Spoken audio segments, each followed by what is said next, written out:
December বলে কথা। আর এই ডিসেম্বর মাসে যে স্কুল, কলেজ, মাদ্রাসা বন্ধ থাকবে না তা কি হয়? আর এই ছুটিতে তো অবশ্যই ঘুরফির করতে হয়। আর বাড়ি তো অবশ্যই যেতে হবে। সেটা যতই ঝড় বিপদ হোক না কেন। সবাই ভাবছেন তো কোথায় যাচ্ছি? আর ভিডিওর ১ম এ এই কথাই কেন বললাম? বলবো কোথায় যাচ্ছি। কিন্তু তার আগে আমাদের ভিডিওটি সম্পূর্ণ দেখবেন, তাহলেই বুঝতে পারবেন আমরা কোথায় যাচ্ছি। হ্যালো গাইস, আসসালামু আলাইকুম। আশা করি সবাই ভালো আছেন, সুস্থ আছেন। আলহামদুলিল্লাহ আমরাও ভালো আছি। আরো একটি নতুন ভিডিও নিয়ে হাজির হলাম আপনাদের মাঝে। অবশ্য আজকে ভিডিওটা একটু লেট হলো ছাড়তে। আজকে হচ্ছে ১৬ই ডিসেম্বর, আর এই ১৬ই ডিসেম্বরে আমরা যাচ্ছি বাড়িতে। আপনারা সবাই জানেন, মানে যারা আমাকে ফলো করেন, আমার রেগুলার ভিডিও দেখেন, তারা সবাই জানেন যে আমার গ্রামের বাড়ি হচ্ছে চাঁদপুর। সেখানে আমার নানির বাড়ি, দাদির বাড়ি, খালার বাড়ি, সবার বাড়ি ওখানে। শুধু রাজশাহী থাকি আব্বু চাকরির ক্ষেত্রে। তো অনেকদিন আগে আমাদের প্ল্যান হয়েছিল যে আমরা বাড়ি যাব। তো আমার ভাইয়ের এক্সামের জন্য এতদিন ওয়েট করেছিলাম। আমার ভাইয়ের এক্সাম শেষ হয়েছে ১৫ তারিখে, আর আমরা আসলাম ১৬ ডিসেম্বরে। অনেকদিন আগে টিকিট কাটা হয়েছিল, তবুও টিকিট পাই নাই। এসি টিকিট কেটেছি, যার কারণে আমরা টিকিট পাইছি। আমাদের ট্রেন ছিল হচ্ছে বনলতা এক্সপ্রেস, আর বনলতা ট্রেনটি ছাড়ে হচ্ছে ৭টার দিকে। যারা রাজশাহী টু ঢাকা যাওয়া আসা করেন বনলতাতে, তারা জানেন যে বনলতা ট্রেনটি ৭টার দিকেই ছেড়ে দেয়।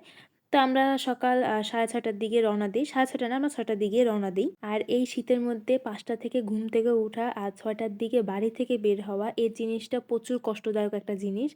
তো যাই হোক, আমরা ৬টার দিকে বের হয়ে স্টেশনের দিকে রওনা দিই। আর আমাদের বাসা থেকে রেলওয়ে স্টেশন বেশি দূরে না।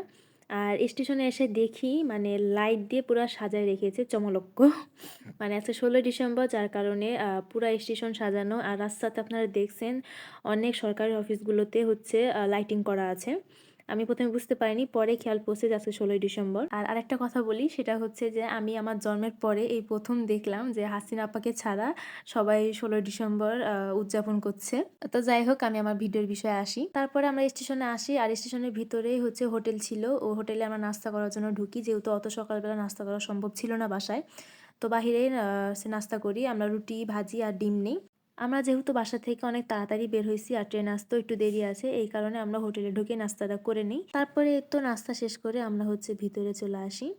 তো আমাদের ট্রেন তখনও আসেনি, আর তখন হালকা হালকা আলো ফুটছিল। আর আজকে আমার ভিডিওটি একটু লং হয়েছে, তো একটা অনুরোধ যে আমার ভিডিওটি সম্পূর্ণ দেখবেন।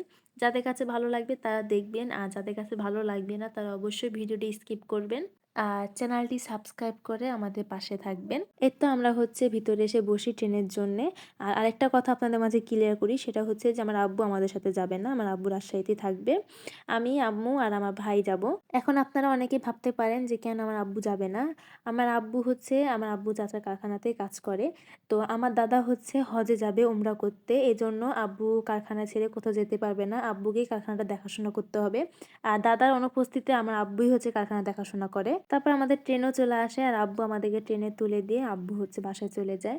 কিছুক্ষণ পর আমাদের ট্রেন ছেড়ে দেয়। ট্রেনে ওঠার কিছুক্ষণ পর কফি আসে, আর ট্রেনে উঠলে আমার কেন বা জানি কফি খেতে হয়, মানে আমার ট্রেনের কফিটা অনেক ভালো লাগে। আমি যখনই ট্রেনে কোথাও যাই আমার কফি খেতেই হয়। এদিকে আমার আম্মু হচ্ছে যে চিতই পিঠা নিয়ে এসেছিল বাসা থেকে মানে দোকান থেকে গতকাল রাতে হচ্ছে অর্ডার দিয়েছিল। তো সকালবেলা সেটা নিয়ে আসে, আর আমার আম্মু আর আমার ভাই হচ্ছে খায়। আর আরেকটা কথা হচ্ছে যে আমি আর আমার ভাই যখনই ট্রেনে উঠবো উইন্ডো সিট নিয়ে আমাদের মারামারি লাগবেই। কিন্তু আজকে আমি তাকে উইন্ডো সিটে বসতে দেইনি, আমি সম্পূর্ণ রাস্তা উইন্ডো সিটেই বসেছিলাম। আর এদিকে যমুনা সেতুর উপরে ওঠার পরে দেখি কিছু দেখা যাচ্ছিল না, কুয়াশাতে সব ঢেকে গেছিল। আর ট্রেনের মধ্যেই পিচ্চিটা বারবার আমাদের দিকে তাকাচ্ছিল, যার কারণে আমি একটু ভিডিও করি। মানে সে আমাদের কাছে আসবে, কিন্তু আমরাও নিতেও পাচ্ছি না আর তাদেরকে বলতেও পাচ্ছি না, দূর থেকেই তাকে ডাকছিলাম। আর ফাইনালি আমরা কমলাপুরে এসে পৌঁছাই। আমাদের ট্রেন এসে থামে হচ্ছে কমলাপুরে 12:30টার দিকে। ট্রেন থেকে নামার পরে আমরা কুলি নেই, যেহেতু আমাদের ব্যাগ 3টা আর আমার মানুষও 3জন, আমার ভাই তো কোনো কিছু নিতে পারে না, যার কারণে আমাদের কুলি নিতে হয়েছে। আমরা স্টেশন থেকে বের হয়ে একটা সিএনজি ঠিক করি, সদরঘাট যাব, যেহেতু আমরা চাঁদপুর যাব, এই কারণে আমাদেরকে লঞ্চে যেতে হবে। আর বাসেও যাওয়া যাবে, কিন্তু আমরা বেশিরভাগ হচ্ছে লঞ্চে যাই। বেশিরভাগ বলতে গেলে আমরা সবসময় লঞ্চে যাই, আমরা হচ্ছে বাসে যাই না। আমাদের ব্যাগগুলো সিএনজিতে তুলে দেওয়া হয়, তারপরে আমরা হচ্ছে সিএনজিতে উঠে রওনা দিই সদরঘাটের উদ্দেশ্যে। আর আপনারা সবাই জানেন ঢাকা শহর কি পরিমাণে জ্যাম থাকে, আর আজকে হচ্ছে 16ই ডিসেম্বর। তবুও ভাগ্য ভালো যে আমরা ওরকম জ্যাম পাইনি, কিন্তু দুর্ভাগ্যবশত আমাদের সিএনজিওয়ালার আর হচ্ছে রিক্সাওয়ালার মারামারি লেগে যায়। মারামারি বলতে ঝগড়া লেগে যায়। আমাদের ড্রাইভার হচ্ছে 2জন, তো একজন আরেকজনকে শিখাচ্ছিল। তো যে নতুন ড্রাইভ করছে সেই হচ্ছে রিক্সাওয়ালার সাথে অ্যাক্সিডেন্ট করে। আর সবাই জানেন ঢাকার মানুষের একটুতেই গালাগালি শুরু হয়ে যায়, একটুতেই মাথা গরম হয়ে যায়। তো এই কারণে আর কি একটু ঝামেলা হয়েছিল। পরবর্তী সেটা ঠিক হয়ে যায়। আর সারা রাস্তাতে কোনো জ্যাম লাগেনি, কিন্তু সদরঘাটের ভিতরে ঢুকে জ্যাম লেগে যায়। আর এই জায়গাটাতে সবসময় জ্যাম লেগেই থাকে। তো ওখান থেকে বের হয়ে আমরা সিএনজি থেকে নামি আর তাড়াহুড়া করে আমরা লঞ্চে উঠি। আমাদের লঞ্চের নাম ছিল হচ্ছে ময়ূর। আর যারা যারা লঞ্চে উঠছেন তারা অবশ্যই কমেন্টে বলবেন। আমার কাছে তো লঞ্চে আর হচ্ছে ট্রেনের যাত্রাটা খুব বেশি ভালো লাগে। বাস আমার কাছে একদমই ভালো লাগে না। আমরা লঞ্চে ওঠার প্রায় অনেকক্ষণ পরে লঞ্চ ছাড়ে। আমরা শুধু শুধু তাড়াহুড়া করে লঞ্চে উঠছি। তো লঞ্চ ছেড়ে দেওয়ার পরে আমি আর আমার ভাই হচ্ছে একটু সামনে এসে দাঁড়াই ভিডিও করার জন্য আর ভিউটা দেখার জন্য। দেখছিলাম যে আসলে কুয়াশা আছে কিনা, কিন্তু ওরকম কুয়াশা ছিল না। আমরা যেহেতু সকাল সকাল বের হয়েছি, দুপুরে খাবারটাও তো খেতে হবে, এই কারণে লঞ্চের ভিতরে হচ্ছে হোটেল আছে। আর ওখানে আমরা হচ্ছে খাওয়া দাওয়া করে নিই দুপুরের খাওয়াটা।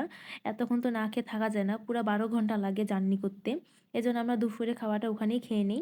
স্বপ্ন টানে দিলাম পাড়ি অচিন পথে আপন ছাড়ি পেছন ফেলে উঠান বাড়ি প্রিয় মুখার স্মৃতির সারি মন বলে চল ফিরে আবার স্বপ্ন যাবে বাড়ি আমার।